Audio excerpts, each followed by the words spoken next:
Misalmot sa trilyon peso march ang nagkadaiyang grupo sa Davao City aron ipalanog ang pakigbisog batok korupsyon. Ano ang report ni John D. Esteban?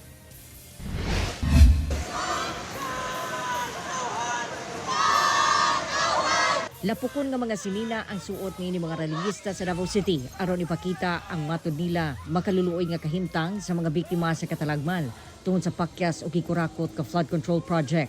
Nakatali sila sa itom nga pisi nga gigunitan sa duha ka nga nakamaskara nga dunay hulagway ni President Bongbong Marcos ug Vice President Sara Duterte nga buot nila papahawaon sa pwesto.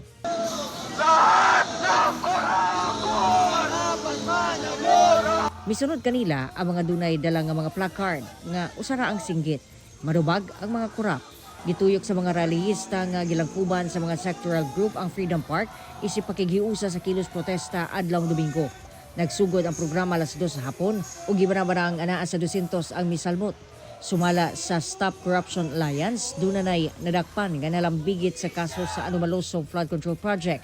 Pero langan daw kaayo ang pagsikop sa mga dagkong tao nga nagpaluyo niini. Kailangan po nating singilin dahil lugmok na ang bayang Pilipinas.